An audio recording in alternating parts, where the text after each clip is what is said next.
My subject today is on selfishness and self-will.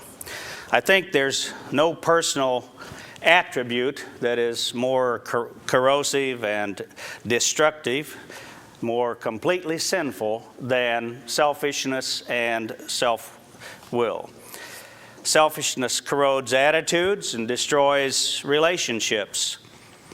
People who are criminal, people who are sinners by their conduct and their regular way of living, and of course the degree to which they are sinful is a manifestation of extreme selfishness. And I think that their selfishness determines the degree of their sinfulness. I recently was listening to a program, I think it was on television on the Court or History Channel, whatever, some time ago, and the man was interviewing individuals in prison. And he was interviewing, in this one case, a man who had been sentenced for having committed a horrible crime, murder of some kind, while under the influence of crack or crank. And the reporter was interviewing him and asking him questions about himself and what his life was like and why he did what he did and what he thought about it and so on. And it was very plain that this man had no interest whatsoever in life other than to imbibe something that would make him feel good or to help him to just go into oblivion. He had no interest in changing. He had no interest whatsoever in being productive and a part of what he would probably term straight society. Selfish people and self-willed people are blind. They cannot see themselves, they won't listen to correction, and they will not change until, that is, God deals with them rather forcefully and harshly, perhaps.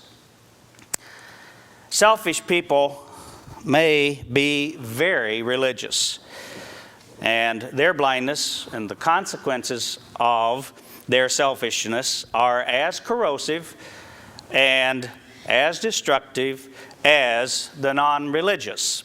It just affects society and other people in a different way.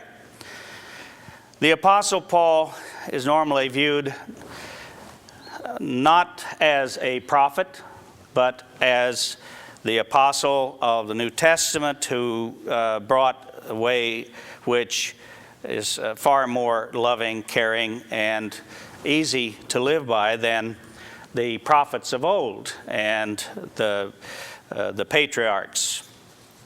But the Apostle Paul said in 2 Timothy chapter 3, beginning in verse 1, and I think this has to be viewed as a prophecy because it is prophetic, or was prophetic, and is definitely being fulfilled in our day. It probably was fulfilled even in the days subsequent to Paul's writing. 2 Timothy chapter 3, verse 1. He wrote, "This know also, that in the last days perilous times shall come, for men shall be lovers of their own selves," that is, self-willed and selfish, "covetous, boasters, proud, blasphemers, disobedient to parents, unthankful, unholy, without natural affection, truce breakers, false accusers, incontinent, fierce, despisers of those that are good, traitors, heady, high-minded, lovers of pleasures more than lovers of God. They may have a form of godliness," he said. Verse 5, "having a form of godliness, but denying the power thereof." In other words, the strength and that which really supports and undergirds righteousness or godliness. "From such," Paul said, "turn away."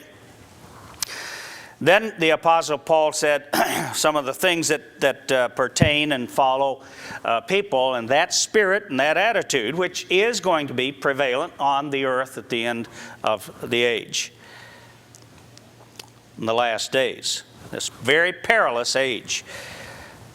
Finally, in verse 10, picking up in verse 10, but you, Timothy, he's writing to Timothy, you have known fully my doctrine, my manner of life, my purpose, faith, long-suffering, charity, patience, persecutions, afflictions, which came unto me at Antioch, at Iconium, at Lystra, what persecutions I endured, but out of them all the Lord delivered me. Yea, verse 12, and all that will live godly in Christ Jesus shall suffer persecution. But evil men and seducers shall wax worse and worse, deceiving and being deceived. I think one of the things that marks selfish and self-willed people out as distinct from those who are giving, serving, and loving and caring and truly converted individuals is exactly what Paul has described. In Titus chapter 1, verse 7, in Titus chapter 1, verse 7, Paul wrote, for a bishop must be blameless as the steward of God, not self-willed, not soon angry, not given to wine, no striker, not given to filthy lucre, but a lover of hospitality, a lover of good men, sober, just, holy, temperate. So one who wishes to be a leader in the church of God, the work of God, has to have those attributes. And that is in contrast to the attributes which are predominant in the world today. In 2 Peter chapter 2, verse 10. 2 Peter chapter 2, verse 10. The Apostle Peter said, picking up the thought about, well, how God had not spared the angels because in the past that sinned but cast them down into hell, and how Sodom and Gomorrah had met destruction from God by His judgment. Verse 9, picking up in 2 Peter 2:9, but the Lord knows how to deliver the godly out of temptations, and to reserve the unjust unto the day of judgment to be punished. But chiefly them which walk after the flesh in the lust of uncleanness, and despise government, presumptuous, self-willed, they are not afraid to speak evil of authorities or dignities. So we see that there is a very great contrast between those who are going to be delivered from the persecution time, the great tribulation ahead, and those who are not. And I'm not preaching or concerned about at this moment in this time the world. I'm thinking and I'm concerned primarily with people of God in God's church, in the various fellowships of God's church, or scattered abroad at home, wherever they may be. Because many of the manifestations in the church of God today are a manifestation of selfishness and or self-willedness. Individuals who simply cannot or will not submit and will not respect those in authority, past, present, and probably in the future. The Apostle Paul wrote in Romans chapter 7, verse 7, I would not have known sin except the law had shown it to me. Romans chapter 7, verse 7. And he asked the question, is the law sin? God forbid. No, I had not known sin but by the law, for I had not known lust except the law had said, "You shall not covet." Now, there are a lot of people who, in God's church, I should say, historically in the past, who have forsaken God's way because they have decided that the way of God's law was too much of a religion, of a yardstick religion. And I have heard this comment even, unfortunately, in recent times.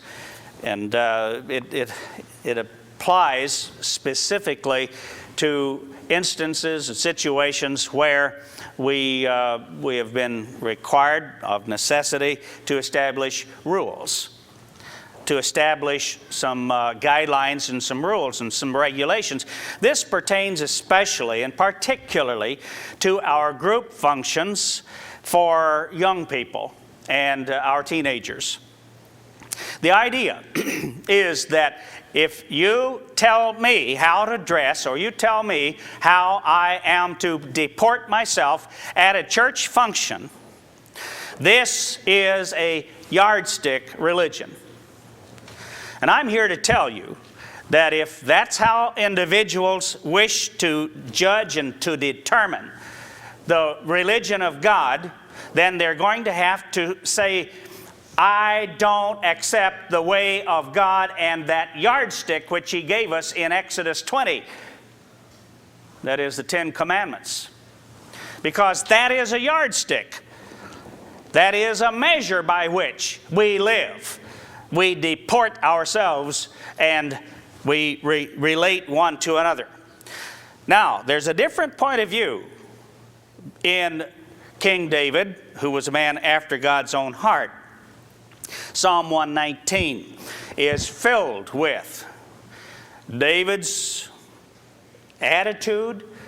It exemplifies David's spirit and his heart and how he viewed God's law and God's way. He said in Psalm 119, verse 105, "Thy word is a lamp unto my feet and a light unto my path." Now, Jameson, Fawcett, and Brown commentary has an interesting, Jameson, Fawcett, and Brown. I looked up in their commentary and found I was very unsatisfied when I looked for their commentary, at their commentary on the 10 Commandments. You know, they have a problem because if they really comment upon the 10 Commandments and how these are spiritually applied, then they run into a conflict with their teaching, their decisions, and their statements on how that law applies in the New Testament era. As a matter of fact, I won't bore you with it, but one of the comments made said how spiritual the 10 Commandments are, how wonderful they were, but, and then, since man could never keep them, therefore, we have a new standard in the New Testament. My words, I'm paraphrasing what they're saying. And of course, that's the common attitude. The Word of God not only informs us of His will, and that is, of course, the law, but as a light on a path in darkness, it shows us how to follow the right and avoid the wrong. The allusion is to the lamps and torches carried at night before an eastern caravan, from Jameson, Fawcett, and Brown, one of their comments on Psalm 119, verse 105. Now, the idea there is that the psalmist is demonstrating the need for a light to go before, because certainly that light, torches carried before a caravan, are not showing each individual in that caravan or each camel or each jackass exactly where to step. It shows it the path. And then they follow on that path according to where the light goes. You know, when I was a little boy, my father loved to hunt. And he loved to hunt at night. And I have gone hunting with my father when it was dark. I mean, the darkest nights of the year, when there is no moon, only starlight. And my father would carry a light, usually a flashlight or a lantern. Many times we would be walking, and he would turn out the light, and he'd say, okay, let's stand here until our eyes become adjusted to the darkness, and you'll be surprised how much you can see. And I learned how to walk, travel in total darkness with only the stars very, very well, and except I had to learn one very important lesson. That was not to follow him too closely. Because you probably know that as you pass limbs in a forest, those limbs bend, and then if you're right behind the party and that limb comes free, it slaps you right across the face. It really gets your attention, and it'll tell you that you're on the right path. That's exactly the way that your predecessor has gone.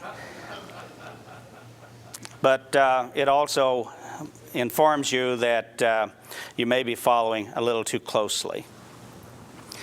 But a light, when we had to employ a light, was usually when there would be an overcast and there was no ambient light or light from the stars.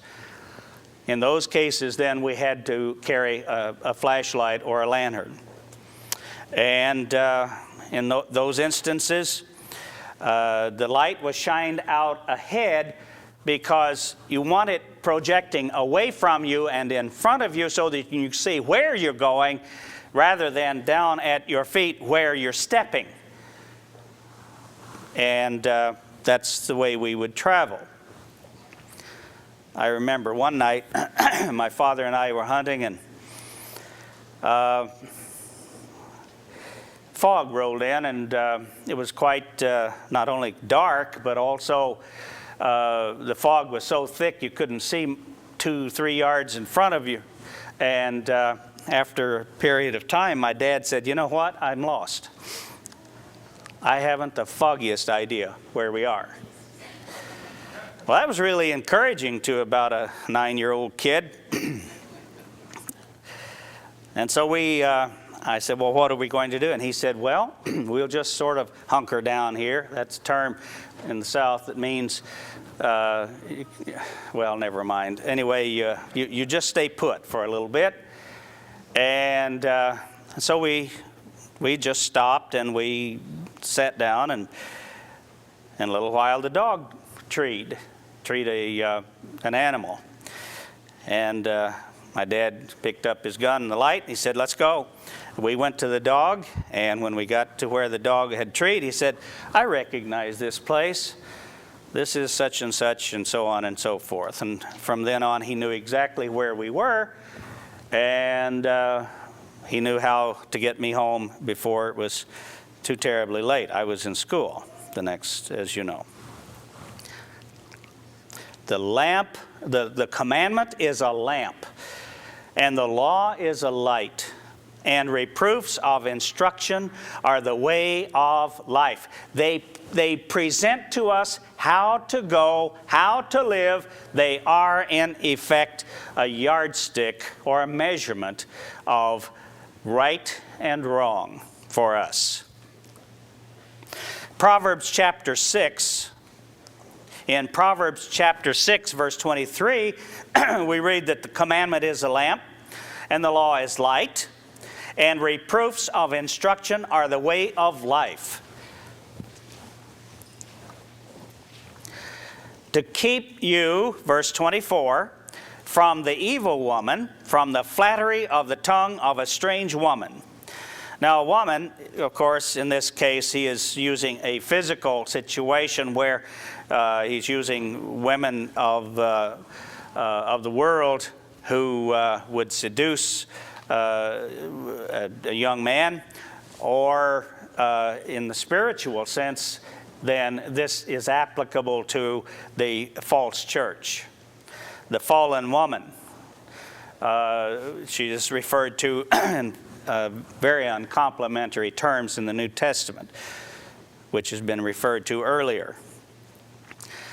Now, the law or the light, makes things clear and manifest, makes it clear what's right and what is wrong. It enlightens the eyes of the understanding, according to one commentator, whereby persons come to see both their sin and their duty. And I like that comment. The law lights the way and makes it so that we see both sin and duty. Very, very good concept, and it's a healthy one. And it directs them to avoid the one and do the other. And then there's a reference to Psalm 19, verse 8, which supports this and enhances it.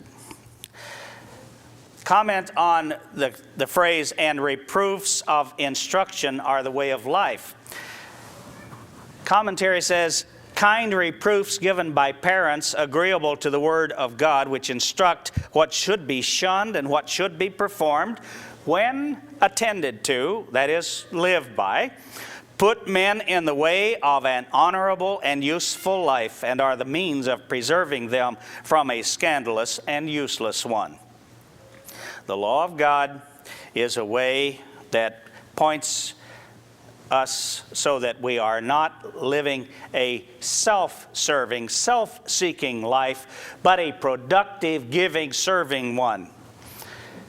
Now, an example of how selfish, self-seeking persons who are untrained and without self-control, an example is seen in verse 25. This is Proverbs chapter 6, verse 25. He said, 25 and following verses, lust not after her beauty in your heart, neither let her take you with her eyelids. For by means of a whorish woman a man is brought to a piece of bread, and the adulteress will hunt for the precious life. And I take it by this that he is saying that it will break a man financially, and also that the adulteress looks for the man who has finances. I mean, that's her objective, to look for a man who has money.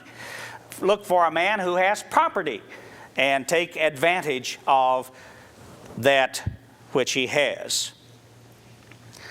Can a man take fire in his bosom and his clothes not be burned? Can one go upon hot coals and his feet not be burned? So, or in like way or manner, so he that goes into his neighbor's wife, and whosoever touches her, shall not be innocent. Men, do not despise a thief if he steal to satisfy his soul when he is hungry. But if he is found, he shall restore sevenfold, even so. Even though he was hungry, if he is found, if he is caught, he shall restore sevenfold under the Old Testament law. He shall give all the substance of his house, if need be. I take it. Verse 32, but whoso commits adultery with a woman lacks understanding. He that does it destroys his own soul, or his heart, I think, as the Hebrew really is. A wound and dishonor shall he get, and his reproach shall not be wiped away. For jealousy is the rage of man, therefore he will not spare in the day of vengeance. He will not accept ransom. He will not rest content, though given many gifts and repayment. Narcissism is a term that is used to signify an individual who believes himself above the law. Basically, the idea of a narcissism or a narcissist is one who says yes to other people this is the standard and this is what they should do and they should be held to that and put in prison if they don't. But a narcissist believes himself above that to be the exception to the rule held to others, or to which others are held. A narcissist is a very selfish person, and he deludes himself that he has special needs and special rights, and he conducts himself and deports himself accordingly. But on the other hand, wisdom from a loving father says, Proverbs chapter 7, Proverbs 7:1, "My son, keep my words and lay up my commandments with you. Keep my commandments and live, and my law as the apple of your eye. Bind them upon your fingers, write them upon the table of your heart. Say unto wisdom, you are my sister, and call understanding your kinswoman, that they may keep you from the strange woman, from the stranger which flatters with her words. Because she will appeal," my words, my comment, "she will appeal to the selfishness of the foolish." Now, let's take a look at the 10 Commandments a moment, and let's review them. The first commandment, "You shall have no other gods before me." Why would anyone view that as an impossible and unattainable yardstick? I'd like to know. Is it because they wish to worship God in truth and from a sincere heart? Or is it because they wish to be free and to be permitted to live as they please? Second commandment, verse 4. "You shall not make unto you any graven image or any likeness of anything that is in heaven above, or that is in the earth beneath, or that is in the water under the earth. You shall not bow down yourself to them, nor serve them. For I, the eternal, your God, am a jealous God." That is, I have a standard. I live by and I believe in a standard, "visiting the iniquity of the fathers upon the children, unto the third and fourth generation of them that hate me." Now, Jameson, Fawcett, and Brown's comment on this, "under the third generation of them that hate me," is this: as, quote, "as all idolaters must be thought to do, whatsoever love and affection they may pretend to God, by worshiping idols before Him, besides Him, along with Him, or Him in them." That is, they are pretending that they are worshiping God through the means of idols. The third and fourth generation are mentioned because sometimes parents lived to see these, and so with their eyes they should behold the punishment inflicted upon their posterity for their sins, which must be distressing to them. I think there is validity, at least in part, to this comment, that idolatry, and we can commit idolatry in so many different ways: by holding to our own opinion, by being self-willed, and by being totally selfish rather than outgoing and loving and caring and God-willed. And so that our own minds and our own ego, our own desires become our God. "And showing mercy unto the thousands of them that love me and keep my commandments." What man or woman does not feel jealous for his or her mate? I think only in a corrupt society of selfish individuals is it not true that there is a sense of jealousy over one's mate. I'm reasonably sure, however, that those individuals who themselves are promiscuous have less of a sense of jealousy. In other words, the standard is lower. The standard is broken. They may be jealous, but in their heart they know they don't have a right to hold that other individual to a higher standard. Why is it then that so many horrible crimes are committed in rage in a world that is totally promiscuous? Why does God hold us to a standard of worshiping only Him, being faithful just to Him, just like a husband or a wife should be faithful to his or her mate and be held to that? Is God selfish because He asks us to live by that standard? I don't think so. Not at all, because living by that standard produces the fruit. It produces good, it produces peace, it produces harmony, it produces what is good for us, what is good for mankind, for His people. Now, selfish people want to have God and live the way of the world at the same time. That's selfish, and that's self-willed. And it leads to death, and it leads to heartache, and it leads to all kinds of difficulties in this life. The Ten Commandments are or represent the character, the nature, the standard of God. And I believe that we are committed to that standard. If people in the world wish to call it a yardstick, and they wish to say that by our measuring our personal conduct and the conduct of our young people in activities that are sponsored by the church, that are conducted at our feasts and so on, then so be it. Let the world think what they want to. But with us, this is the way we're going to walk, and this is the way we're going to live, according to the standards, principles, which are established by the law of God.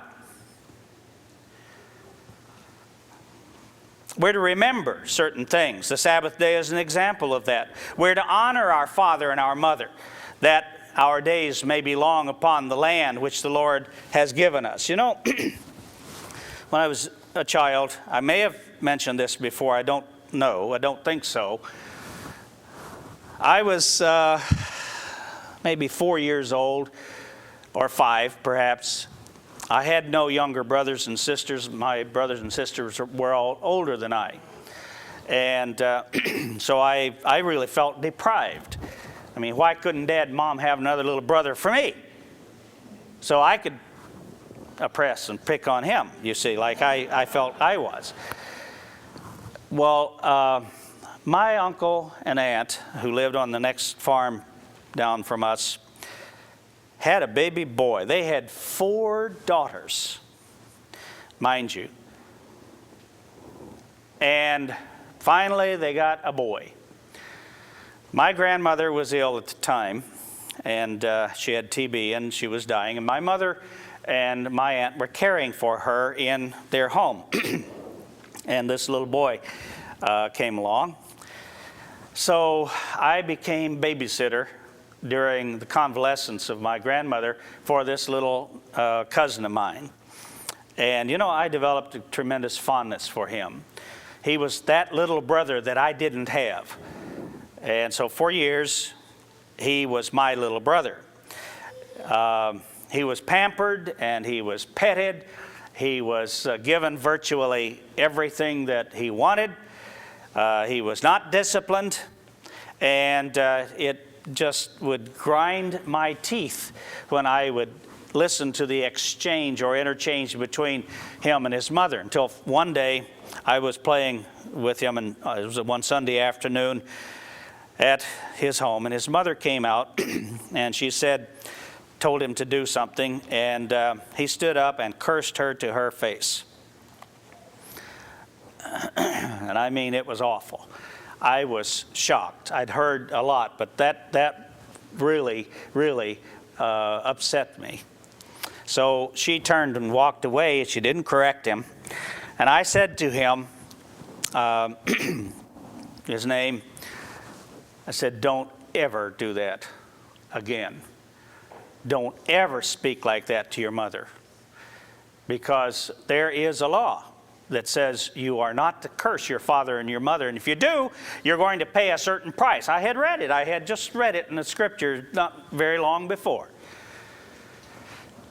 Well, he turned and he gave me some of his mouth and informed me he'd do as he pleased. Didn't much matter what I thought, and so on. And from that day on, our relationship deteriorated to the point where eventually I would not go to his house. I graduated from school and went away to college, eventually came back, and I was pastoring churches in Memphis and Little Rock, Arkansas, and he, by that time, was grown and was in college. It was during the time when the Vietnam War was heating up, and he was given a notice by the draft board to come and take his physical, and so he went in for his physical, and he came back and he was a changed man. You see, the doctors had found that he had a congenital disease that was fatal. At that time, at least, it was viewed as fatal, that he would probably not live past 25 or 26 years of age. Well, I was very sorry when I heard. But I was pastoring, and one day I visited this man. He was an ex-convict, had served a number of years for manslaughter. He'd killed his sweetheart while he was drunk. And he had served, I think, 7, 8 years, and whatever his term was. And he'd begun to listen to the broadcast and requested a visit. So I visited him a couple of 3 times and was on the verge of inviting him to church. And finally, I think it was on a Wednesday or Thursday, I invited him to church. He didn't come. The next Sabbath, he didn't come. And he lived right there in town, so I thought, well, wonder what the problem, wonder what happened. My wife and I went away on a trip. I came back, and while I was gone on that trip, my cousin had been driving south of Little Rock, and he had been run off the road by another car, or struck a glancing blow and knocked off the road.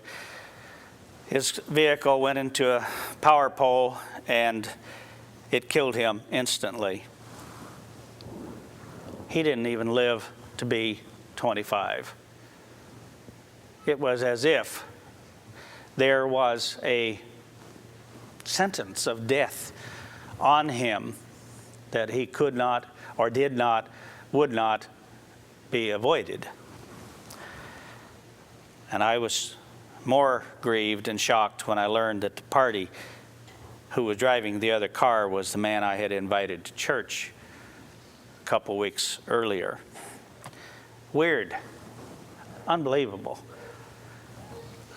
Unbelievable how things seem to come together, and how sometimes in spite of God and His mercy, it's as if God says enough in order to prove or to establish or to teach a lesson.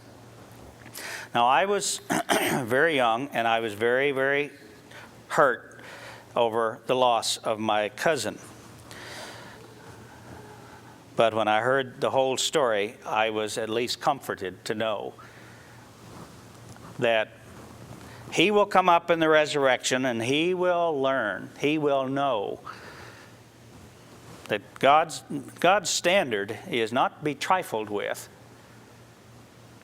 and to be self-willed and stubborn and not respond brings with it a certain price. Now Jesus said in Matthew chapter 5 verse 17, "Don't think that I am come to destroy the law or the prophets. I am not come to destroy, but to fulfill." Now there are a lot of people who will tell you that means that he didn't come to destroy, but to do away with.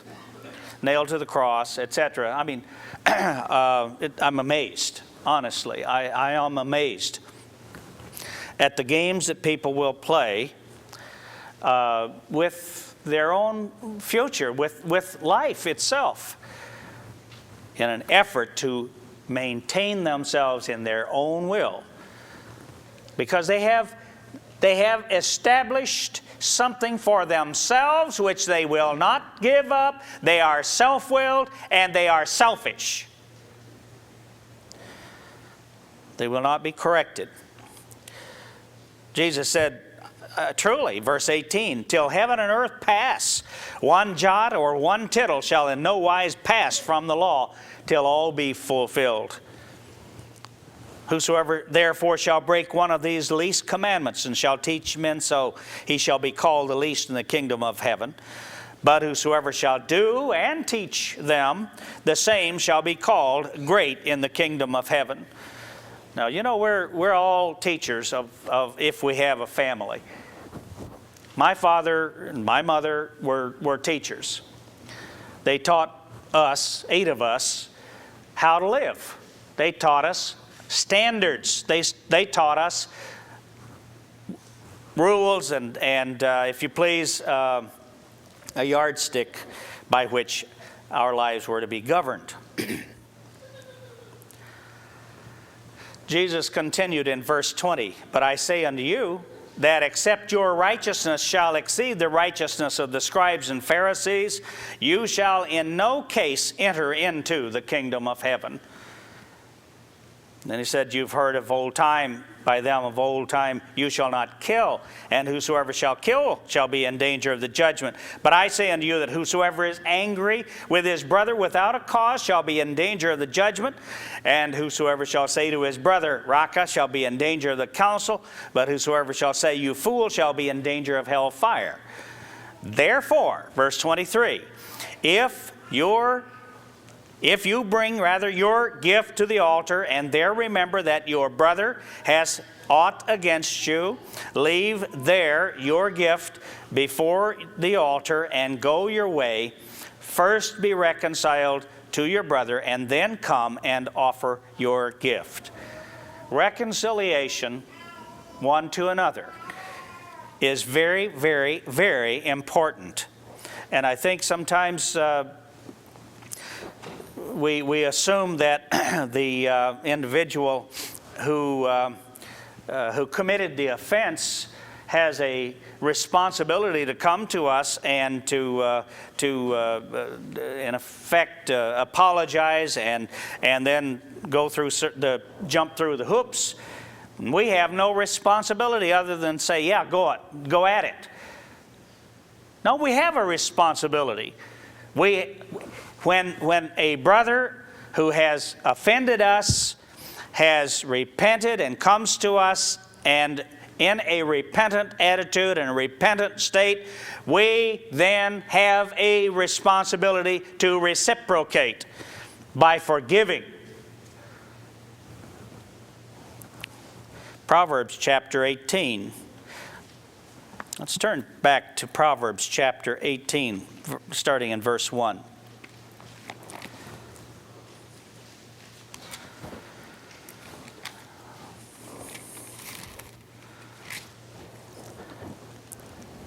Through desire, a man having separated himself seeks and intermeddles with all wisdom. Through a desire, a man having separated himself, that is, having being, some would say antisocial, self-centered, being unreasonable. The commentary and Jamieson, Fawcett, and Brown says, an antisocial person, in reference to this verse 1, an antisocial person is self-centered, I would say self-willed and self-centered, and unreasonable. He cannot be reached.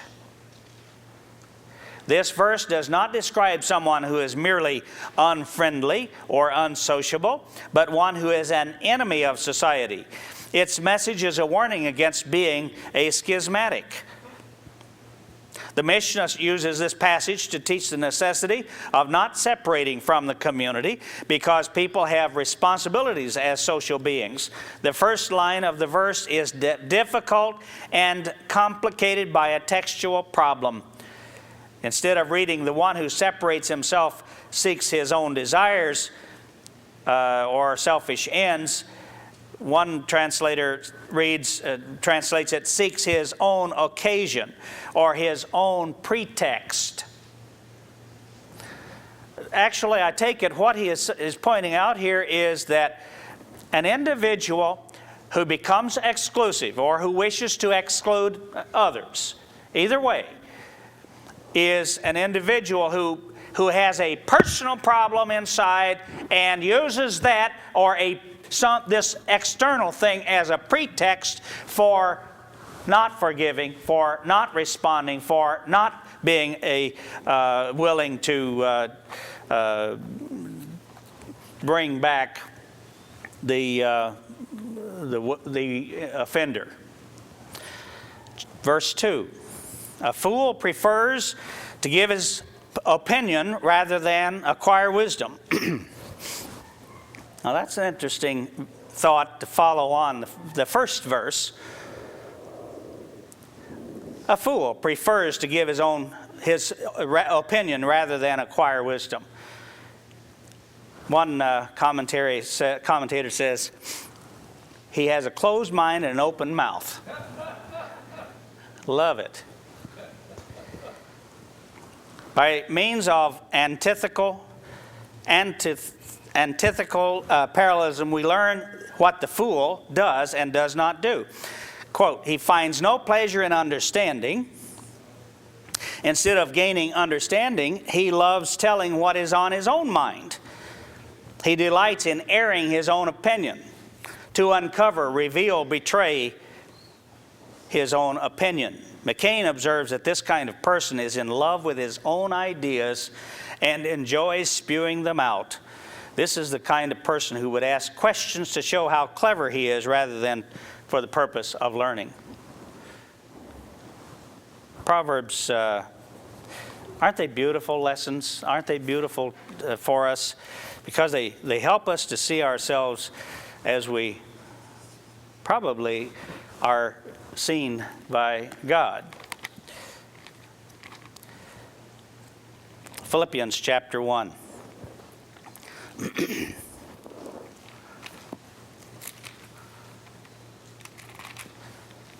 Philippians chapter 1.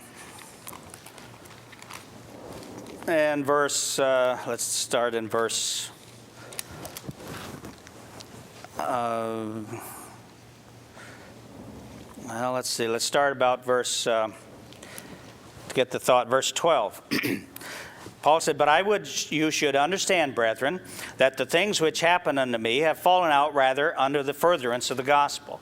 Notice what a nice attitude. The Apostle Paul, instead of thinking and turning inward and thinking of himself, turns it outward. This happened to me. All these troubles I've had, all the beatings, all of this is for the furtherance of the gospel. What a wonderful spirit and attitude. And I think it's the one we need to emulate. Verse 13, so that my bonds in Christ are manifest in all the palace and in all other places, and many of the brethren in the Lord, verse 14, waxing confident in my bonds, are much more bold to speak the word without fear. A little problem, however, and Paul was not unaware of it, and he did not deny it, but notice how he dealt with it. Some indeed, verse 15, preach Christ of contention, not sincerely, supposing to add affliction to my bonds. Now here he's talking about that individual. Well, never mind. Let's go on, because I don't want to get personal about current affairs. But you might know that there are individuals who have that spirit and attitude, probably have in every generation of the church since the days of Paul. But the other, verse 17, of love, knowing that I am set for the defense of the gospel. What then? Verse 18. Notwithstanding every way, whether in pretense or in truth, Christ is preached. Now that's a wonderful spirit and attitude of selflessness, the antithesis of selfishness, which is portrayed by those who would preach the gospel in order to add to Paul's bonds. What a man. James chapter 3. The Apostle James,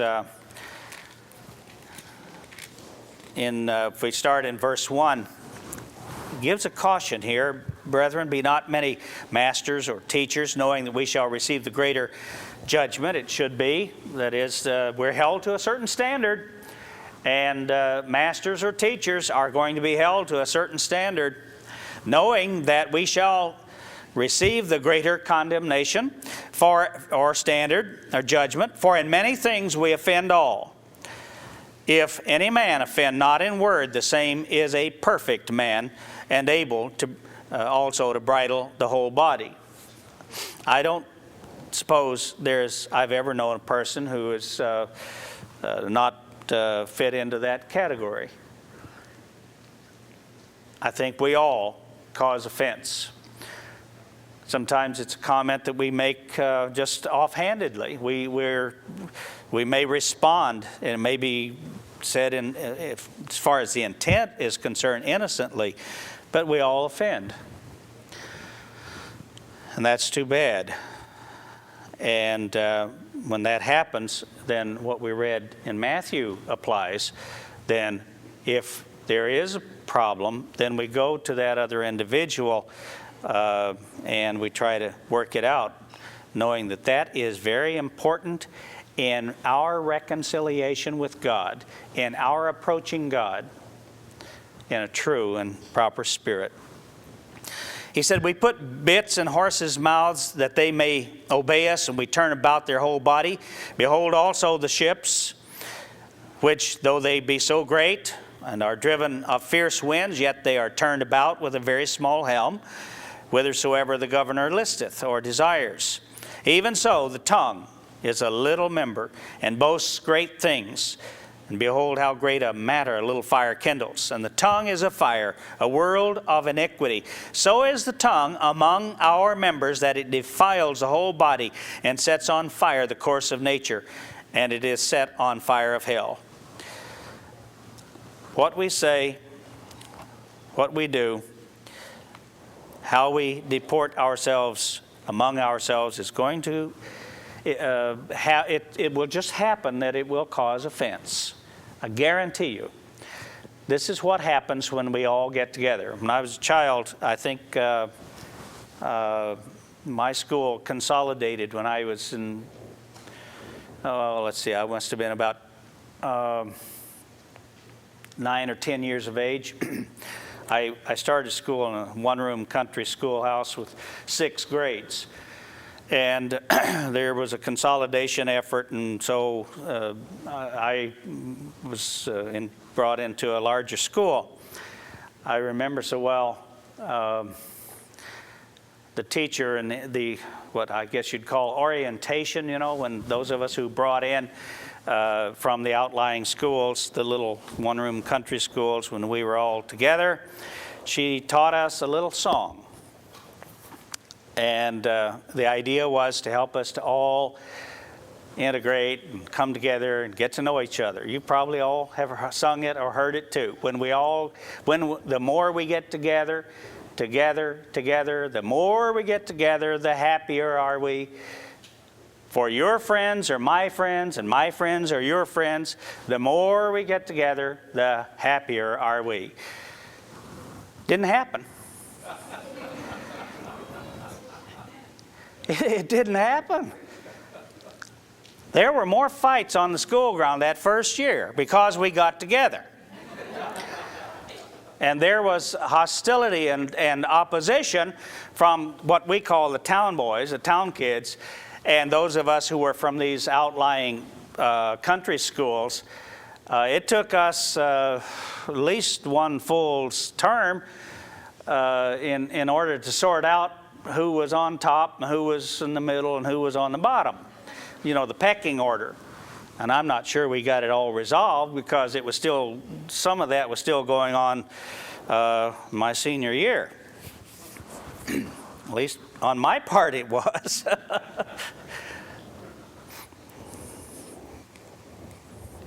I shouldn't tell you what I mean by that. James chapter 4, verse 1. From whence come wars and fightings among you? That's what I'm talking about. Well, they come they not hence, even of your lusts that war in your members? You lust and have not, you kill and desire to have and cannot obtain. You fight and war, and yet you have not because you ask not. And you ask and receive not because you ask amiss, that you may consume it upon your lusts.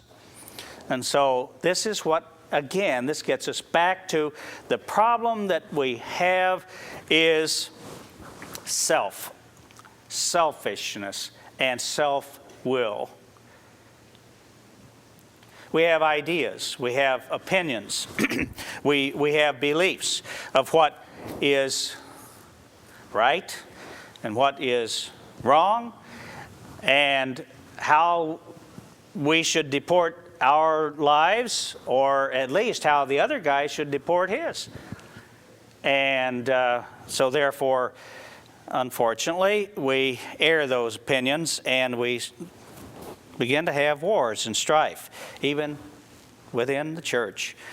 Now, I think if we look at history, we'll see that those little wars that began in little congregations, and this congregation in this area against that congregation in another area, and then different countries and so on, ultimately came to some horrible, grinding inter-church combat and warfare and persecution. And all you have to do is just read church history. You know what I mean. In summary, Scripture says in Jeremiah chapter 17, verse 9, the heart is deceitful above all things and desperately wicked. Who can know it? Who can know it? Let's start in Jeremiah chapter 17, verse 1. And let's read Jeremiah 17:9 in the context of the whole. In Jeremiah chapter 17, verse 1. The sin of Judah is written with a pen of iron and with the point of a diamond. It is graven upon the table of their heart and upon the horns of your altars. What was in here and out there in the outward profession and action religiously, and how they conducted or deported themselves religiously. The sin of Judah, it was apparent from what was inside their heart, and also how they conducted themselves religiously. Verse 2, while their children remember their altars and their groves by the green trees upon the high hills.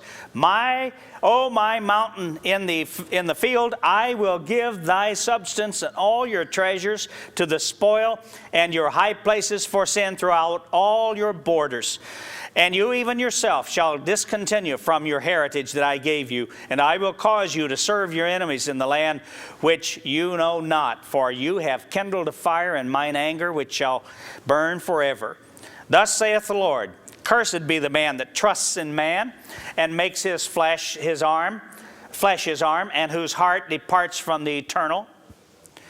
For he shall be like the heath in the desert, and shall not see when good comes, but shall inhabit the parched places in the wilderness, in a salt land and not inhabited, dried up, shriveled, dead. Blessed is the man that trusts in the eternal, and whose hope the eternal is. For he shall be as a tree planted by the water, and that spreads out her root by the river, and shall not see when heat comes, but her leaf shall be green, and shall not be careful in the year of drought, neither shall cease from yielding fruit. And not being careful in the year of drought means not have to pull back in production, because sustaining and the heart and the stalk of the tree, preserving the life of the tree, but rather just be able to go ahead and produce leaves and fruit. The heart is deceitful above all things and desperately wicked. Who can know it? Question mark. Verse 10. I, the Lord, search the heart. I try the reins, even to give every man according to his ways and according to the fruit of his doings. In other words, what I understand from this is you and I don't know our heart, but He does, and He tests us in order for us to come to know what He knows. And sometimes that's very, very painful. And and sometimes we want to hide our eyes from it. We don't want to see it. We don't want to look at it because it's just too painful. And we have to, if we're not careful, if we're selfish and self-willed, instead of listening when He reveals to us a flaw we have in our character,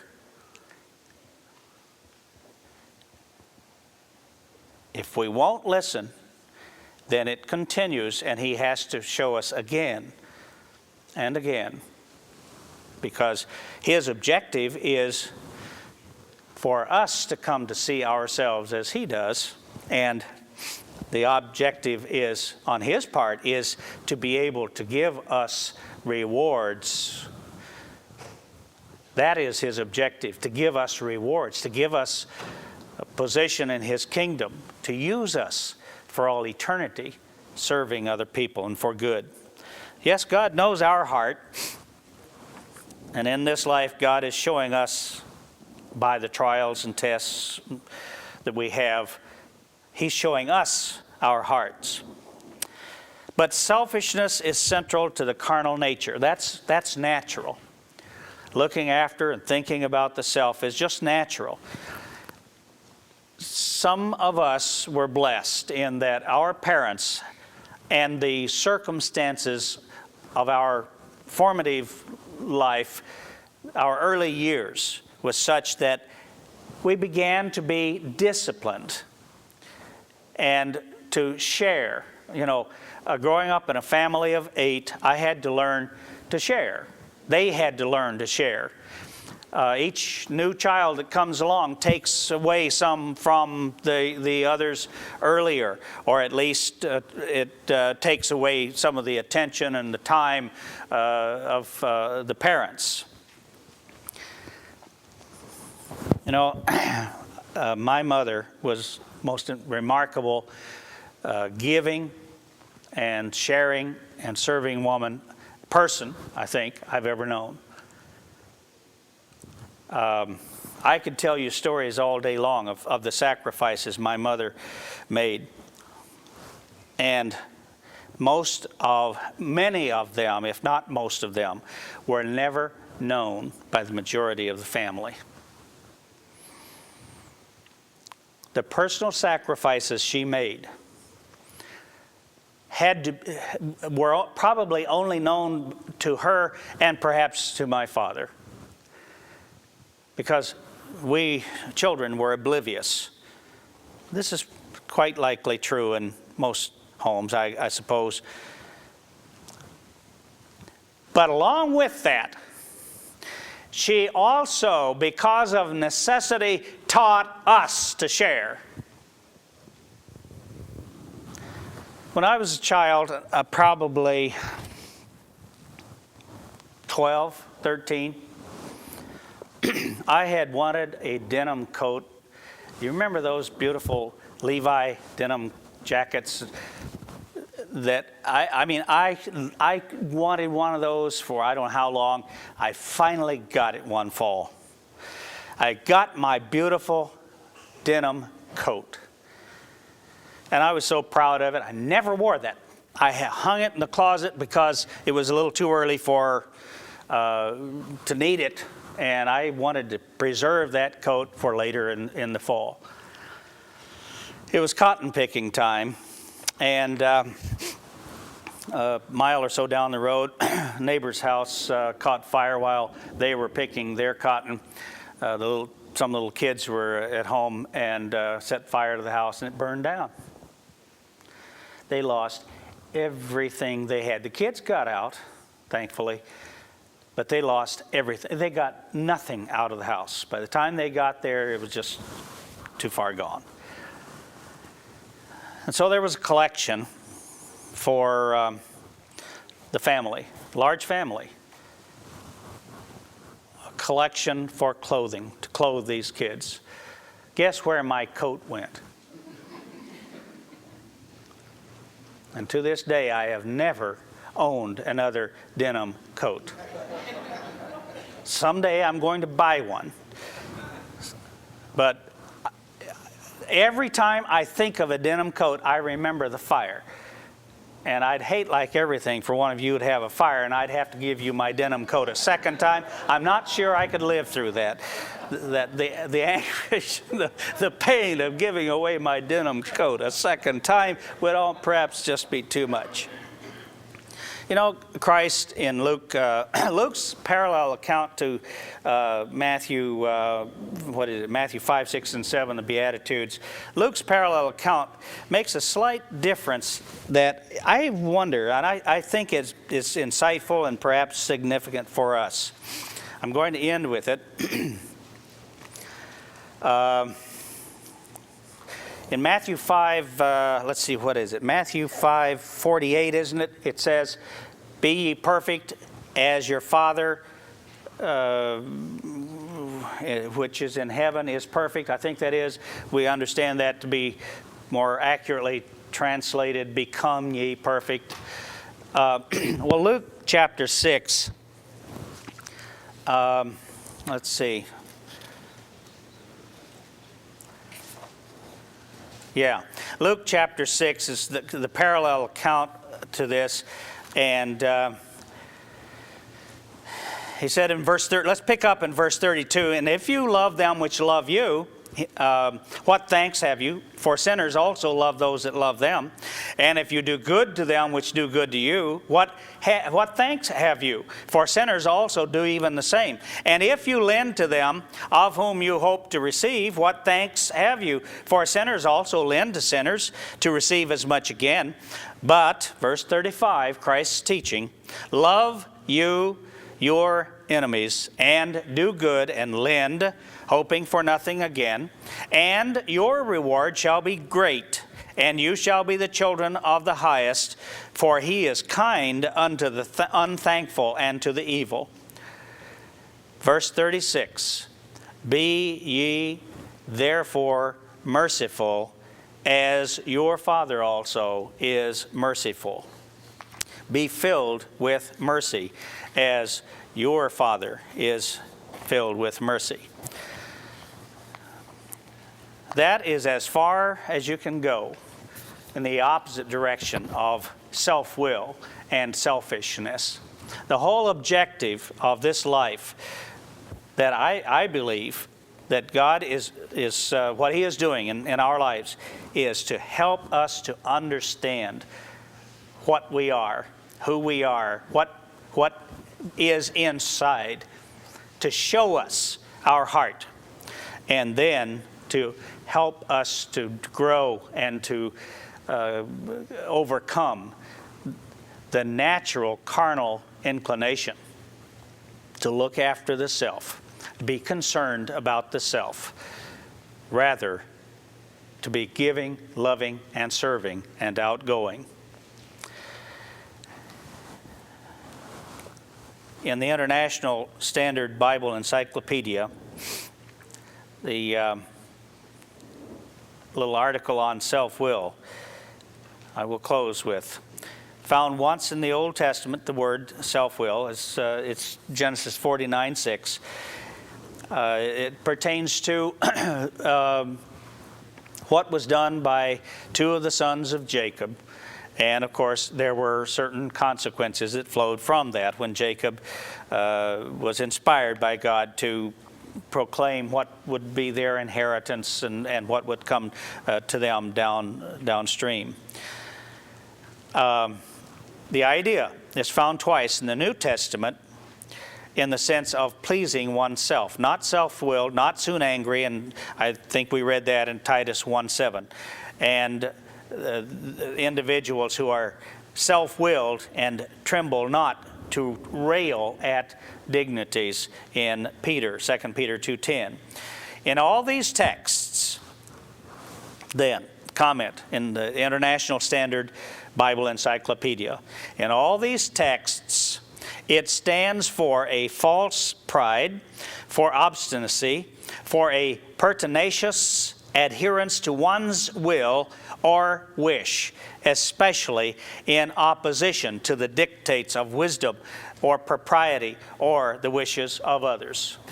Christ has called us, God the Father has called us, we are being prepared to become totally selfless and devoted to service and giving to others.